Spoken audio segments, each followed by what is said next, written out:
Hi hello வணக்கம். நான் தான் உங்கள் ஷப்தினா. எல்லோரும் எப்படி இருக்கீங்க? இன்றைக்கி நம்ம கிச்சனில் பார்க்க போகிறது மில்க் பேடா.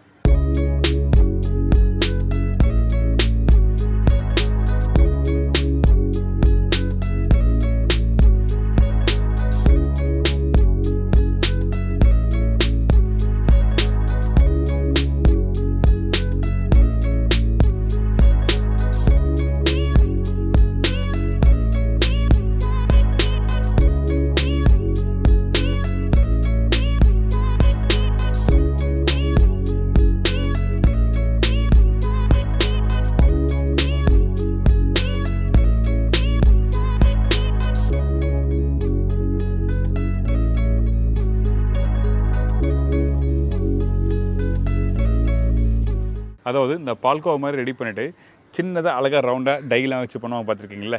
அந்த மாதிரி தான் பண்ண போகிறோம். ஆனால் இன்றைக்கி வந்து இந்த டைலாம் எதுவுமே இல்லாமல் கையிலேயே எப்படி அழகாக அந்த ஃபினிஷிங் கொடுக்க போகிறோம்னு சொல்லி நீங்கள் பார்க்க போகிறோம். அது மட்டும் இல்லை, இந்த டிஷ்ஷுக்கு வந்து மூணே இன்க்ரீடியன்ஸ் தான். ஒன்று மில்க் பவுடர், பால், சர்க்கரை. இந்த 3 இன்க்ரீடியன்ஸ் இருந்தாவே சூப்பராக வீட்டில் பண்ணலாம். இந்த ப்ரிப்பரேஷன் எப்படி பண்ணுறது சொல்லி தெளிவாக உங்களுக்கு செய்முறையில் கொடுத்துருக்கேன். கண்டிப்பாக ட்ரை பண்ணி பாருங்கள். இப்போ இந்த டிஷ்ஷுக்கு தேவையான பொருட்கள் பார்த்தலாமா? ஃபுல் ஃபேட் மில்க் 2 லிட்டர், சர்க்கரை 200 கிராம், மில்க் பவுடர் 50 கிராம், பாதாம் பருப்பு கார்னிஷ்க்கு தேவையான அளவு, குங்குமப்பூ கார்னிஷ்க்கு தேவையான அளவு, நெய் 2லேருந்து 3 டேபிள் ஸ்பூன். இதாங்க இந்த ப்ரிப்பரேஷன் தேவையான பொருட்கள். இந்த மில்க் பேடா பண்ணுறதுக்கு பால் ஃபஸ்ட்டு நல்லா ஃபுல் ஃபேட் மில்காக யூஸ் பண்ணுங்கள். பசும்பால் கிடச்சா நீங்கள் யூஸ் பண்ணலாம். அப்படி இல்லாத பட்சத்தில் கடைக்கு போனால் ஃபுல் ஃபேட் மில்க் கேட்டு வாங்குங்க. அந்த பால் தான் இந்த கடாயில் ஊற்றி நம்ம குக் பண்ண ஆரம்பிக்கிறோம். அதுக்கு முன்னாடி இன்னொரு முக்கியமான விஷயம் என்னதுன்னா, யூஸ் பண்ணுற கடாய் வந்து கொஞ்சம் அகலமாக இருந்தால் உங்களுக்கு நல்லாயிருக்கும். ஏன் கேட்டிங்கன்னா, சில கடாய் சின்னதாக இருக்கும், பால் போட்டு குக் பண்ணுறதுக்கு கொஞ்சம் கெட்டியான ஒரு டெக்ஸ்சர் கிடைக்காது. அதாவது குக் பண்ணுறதுக்கு கம்ஃபர்டபுளாக இருக்காது. அதனால் நல்ல ஒரு பெரிய கடாயை எடுத்துக்கோங்க. அதுக்கு பிறகு இந்த பாலை ஊற்றி நல்லா குக் பண்ணுறோம். பாலை நல்லா குக் பண்ணுறது தான் வேலையே. இந்த ப்ரிப்பரேஷன் முடிக்கிறதுக்கு குறைஞ்சபட்சம் ஒரு 45லேருந்து 60 நிமிஷம் டைம் எடுக்கும். அதாவது 1 hour டைம் எடுக்கும்னு சொல்கிறேன். இந்த சர்க்கரை எந்த ஸ்டேஜில் போடணும்னு கேட்டிங்கன்னா, 2 லிட்டர் பால் யூஸ் பண்ணியிருக்கோம். நல்லா கொதிக்க 1 லிட்டர் பால் அளவு வந்த பிறகு சர்க்கரை போடுங்க. இந்த மாதிரி பக்குவமாக ஸ்டேஜ் பை ஸ்டேஜாக உங்களுக்கு சொல்கிறேன். அதே மாதிரி வீட்டில் ஃபாலோ பண்ணால் நல்லாயிருக்கும்.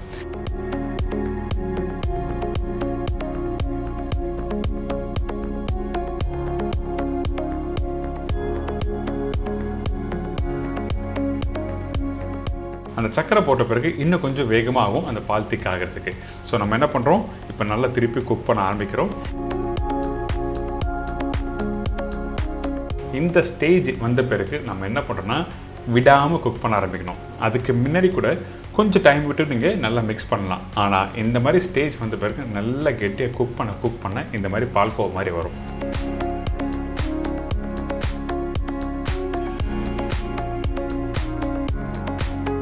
இந்த மாதிரி பால்கோவா வந்த பிறகு நம்ம என்ன பண்ணுறோன்னா, அடுத்த ஸ்டேஜ் மில்க் பவுடர் யூஸ் பண்ண போகிறோம்.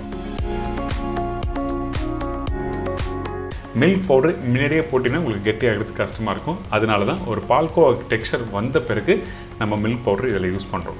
இந்த மில்க் பவுடர் போட்ட பிறகு திருப்பி ஒரு 10 நிமிஷம் நல்லா குக் பண்ணுங்கள். ஏன் கேட்டிங்கன்னா, அந்த பால் பவுடரோட வாசனை வர ஆரம்பிக்கும். அந்த பச்சை வாசனை போன பிறகு தான் கடைசியாக நெய் ஆட் பண்ண போகிறோம். அதனால் திருப்பியும் ஒரு 10 நிமிஷம் நல்லா குக் பண்ணலாம். வேணும்னா இன்னொரு 5 நிமிஷம் குக் பண்ணலாம், தப்பு எதுவுமே இல்லை. கடைசியாக நெய் போடுறோம். நெய் போட்டு நல்லா மிக்ஸ் பண்ணிவிட்டு அதுக்கப்புறம் இந்த கடாயிலேருந்து இன்னொரு ட்ரேக்கு மாற்றுறோம்.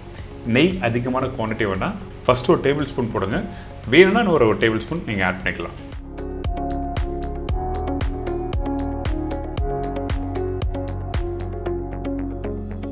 ரெடியானது அப்படியே இன்னொரு ட்ரேயில் மாற்றுறோம். இந்த ட்ரேயில் மாற்றின பிறகு அந்த ட்ரேயில் ஃபுல்லாக ஸ்ப்ரெட் பண்ணுங்கள். அதுக்கு பிறகு கரெக்டாக 1 மணி நேரம் சூடு ஆறட்டும் சொல்லி விட்டுருங்க. அதுக்கப்புறம் நம்ம என்ன பண்ணேன்னா, கையில் தொட்டினா அந்த ஒட்டாத பக்கம் வரும். அப்போது கரெக்டான ஸ்டேஜ் வந்திருக்குன்னு அர்த்தம். அதாவது கெட்டியாக வந்திருக்குன்னு அர்த்தம்.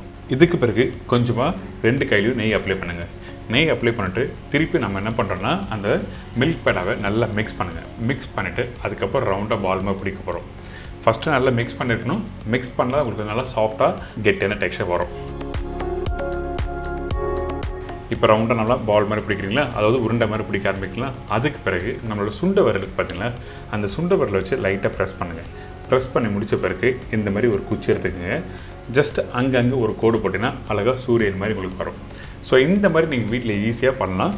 இந்த மாதிரி குச்சி இல்லாத பட்சத்தில் டூத் பிக் வீட்டில் இருக்கும், தென்னங்குச்சி இருக்கும், அப்படி இல்லைனா ஸ்பூன் இருக்குது, ஃபோர்க் இருக்குது. ஸோ இந்த மாதிரி நிறைய ஆப்ஷன் கொடுத்துருக்கேன் இந்த மாதிரி கார்னிஷ் பண்ணுறதுக்கு. கடைசியாக கொஞ்சம் பாதாம், அதுக்கப்புறம் சேஃப்ரான். உங்களுக்கு வேணும்னா இந்த மாதிரி கார்னிஷ் பண்ணி நீங்கள் ஃபினிஷ் பண்ணலாம். இப்போ எல்லோரும் தெரிஞ்சிருக்கும் இந்த மில்க் பேடா எப்படி பண்ணுறதுன்னு. நான் இன்னொரு பீஸ் பண்ணி காமிக்கிறேன். அதாவது எப்படி கார்னிஷ் பண்ணுறது. ரவுண்டாக உருண்டையாக எடுத்துக்கோங்க. அதுக்கு பிறகு நம்மளோட சுண்டை விரலை வச்சு லைட்டாக ப்ரெஸ் பண்ணோம். ஒரு சின்ன குச்சி எடுத்து இந்த மாதிரி கார்னர் பகுதியை லைட்டாக ப்ரெஸ் பண்ணால் அழகாக ரெடிடும்.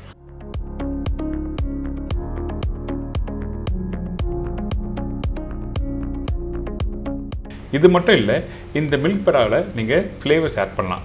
அது எந்த ஸ்டேஜில் கேட்டிங்கன்னா, அதாவது சக்கரை போட்ட பிறகு கொஞ்சம் குக் பண்ணுவீங்களே, அந்த டைமில் ஒரு கெட்டியான ஒரு டெக்ஸ்சர் வரும். அந்த இடத்துல நீங்கள் கரெக்டாக சாக்லேட், சேஃப்ரான் இந்த மாதிரி ஃப்ளேவர்ஸை நீங்கள் ஆட் பண்ணிக்கலாம். ஸோ உங்களுக்கு தெரிஞ்சிருக்கும் எப்படி பண்ணுறதுன்னு. கண்டிப்பாக ட்ரை பண்ணுங்கள், என்ஜாய் பண்ணுங்கள்.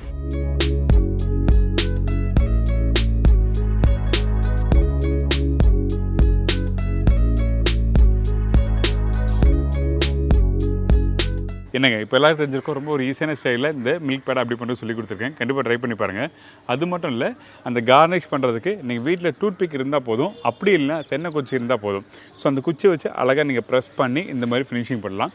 ட்ரை பண்ணுங்கள். இதே மாதிரி நாளைக்கு இன்னொரு டிஷ்ஷை சந்திக்கிறேன். நன்றி, வணக்கம், see you, bye bye, take care.